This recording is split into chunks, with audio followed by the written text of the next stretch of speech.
Well, I think it's safe to say most of us want happiness, but so many people have a hard time finding it. Our next guest is telling us you can actually buy happiness, but not in the way you may think. Margaret Marshall is wellness coach and author, and she joins me now. Thank you so much for sharing the sofa with us this morning. Oh, thank you, Marty. Nice to be here. So tell me, you can't buy happiness, but you say we're just using the wrong currency. We're using the wrong currency. You know, we think we need to have enough money to buy a car or buy a house, and that's our currency.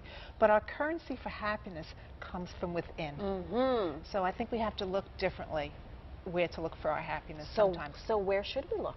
Well, you know, sometimes things that go on in your life, in the exterior, can make you unhappy. Sure. But if you take a different look at it and you realize what's important to you and what you can control and what you just have to accept. Right. Once you learn to accept things you cannot control, you become a happier person. There suddenly becomes a natural order to things. There is. Absolutely. I think that also, and I know you write about this, exercise has a huge impact. I know my family knows me so well. My 9-year-old will say, you know, Mommy, I think you should go for a run, because he can tell I'm ready to lose my mind.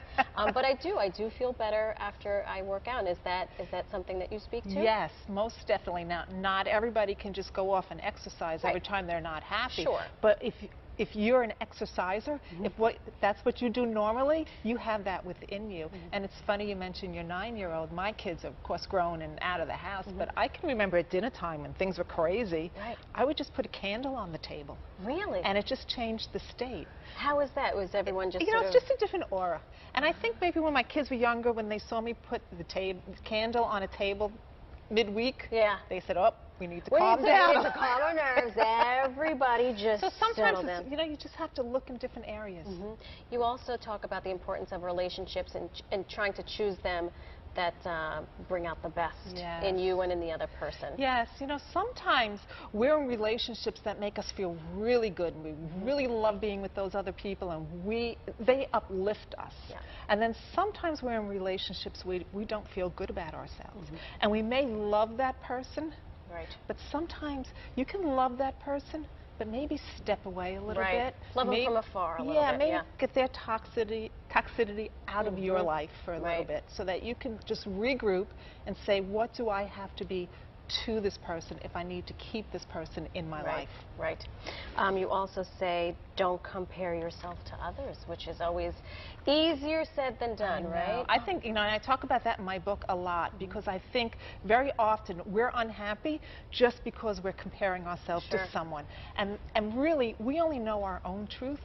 We don't know someone else's truth. So when we're looking at someone else and comparing ourselves to them, we don't know their whole story. And so it's also, you set yourself up for failure. Most definitely. My grandfather used to say, what other people think of you is none of your business. I love that saying. And I swear by that. It's hard. It's hard to practice, but it's very true. Very quickly, use all 5 senses. Yes. Most definitely. And that goes back to the candle story. It also goes back to what you and Ryan were speaking about before, the foliage. You know, if you're in a bad mood and you step outside and you see beautiful nature, you know, you're using your sight. For me, it's the sky. When I walk, that's my exercise. I walk every day. But I look at the sky. I mean, to me, there's nothing more beautiful than the sky, and it's different scenery every day. But we have 5 senses. So when you're unhappy within yourself, maybe go to your sense that's most strong within you. And very quickly, tell us your website for people who want to get more information about you and what you do. My website is www.margaretmarshallassociates.com, and that's Marshall with 2 L's. Thank you so much. Thank you for arming me with the currency I need to be happy. Thank you, Marshall. If you love to talk local sports, youth sports, high school, college, and rec sports too, then SportsEdge.com is for you. It's where Connecticut fans get in the game. Your sports, your voice. SportsEdge.com.